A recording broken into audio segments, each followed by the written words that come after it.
अस्सलाम वालेकुम SBS ਤੁਹਾਡੇ ਲਈ ਸਾਨੂੰ ਰਾਸ਼ਨ ਪਾਣੀ ਮਿਲ ਗਿਆ, ਬੜੀ ਬੜੀ ਮਿਹਰਬਾਨੀ। ਅੱਛਾ, ਅੱਲਾ ਮੀਆਂ ਤੁਹਾਡਾ ਕਾਰੋਬਾਰ ਵਧਾਵੇ, ਅੱਲਾ ਤੁਹਾਨੂੰ ਬਹੁਤ ਤੋਂ ਬਹੁਤਾ ਦਿੱਤੀ ਜਾ, ਅੱਲਾ ਮੀਆਂ ਤੁਹਾਨੂੰ ਅੱਜ ਕਰਾਵੇ, ਤੁਹਾਡੇ ਬੱਚਿਆਂ ਨੂੰ ਤੰਦਰੁਸਤੀ ਦੇਵੇ, ਸਾਡੇ ਗਰੀਬਾਂ ਤੇ ਵੀ ਤਾਮਨ ਹੋਰ ਕਰੋ, ਬੱਚੇ ਖਾਸੇ ਦੁਆ ਦੇ ਸਨ, ਤੁਹਾਡੀ ਬੜੀ ਮਿਹਰਬਾਨੀ। ਅਸੀਂ ਆਏ ਮਿਹਨਤ ਕਰਨ ਆਏ ਹਾਂ, ਤੁਹਾਡੇ ਤਰਫ ਸਾਨੂੰ ਮਾਸ਼ਾਅੱਲਾ ਬੜਾ ਰਾਸ਼ਨ ਪਾਣੀ ਮਿਲ ਗਿਆ, ਬੱਚੇ ਖਾਸਣ ਪੀਸੇ, ਤੁਹਾਡੇ ਬੱਚਿਆਂ ਨੂੰ ਦੁਆ ਦੇ ਸੇ, ਅੱਲਾ ਤੁਹਾਨੂੰ ਬਹੁਤਾ ਦਿੱਤੀ ਜਾਵੇ, ਤੰਦਰੁਸਤੀ ਦੇ, ਅੱਲਾ ਮੀਆਂ ਤੁਹਾਨੂੰ ਹਾਜ ਕਰਾਵੇ, ਅੱਲਾ ਮੀਆਂ ਤੁਹਾਨੂੰ ਬਹੁਤੇ ਤੋਂ ਬਹੁਤਾ ਦਿੱਤੀ ਜਾਵੇ, ਜਿਹੜੇ ਸਾਡੇ ਗਰੀਬਾਂ ਦੇ ਦਿੰਦੇ ਨੇ ਰਾਸ਼ਨ ਪਾਣੀ, ਖਾਂਦੇ ਪੀਂਦੇ ਦੁਆ ਦਿੰਦੇ।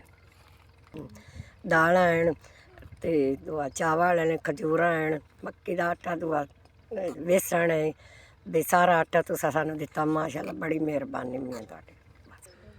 ਬੱਚੇ ਰੋਜ਼ੇ ਰੱਖਣ, ਖਾਸਣ ਪੀਸਣ, ਦੁਆ ਦੇਸਣ, ਅੱਲਾ ਤੁਹਾਨੂੰ ਬਹੁਤਾ ਦਿੱਤੀ ਜਾਵੇ, ਤੁਹਾਡੀ ਬੜੀ ਬੜੀ ਮਿਹਰਬਾਨੀ। ਸਾਡੇ ਗਰੀਬਾਂ ਨੂੰ ਤੁਸੀਂ ਰਮਜ਼ਾਨ ਵਿੱਚ ਰਾਸ਼ਨ ਪਾਣੀ ਦਿੱਤਾ, ਦੁਆ ਦੇਸਣ, ਖਾਸਣ ਪੀਸਣ।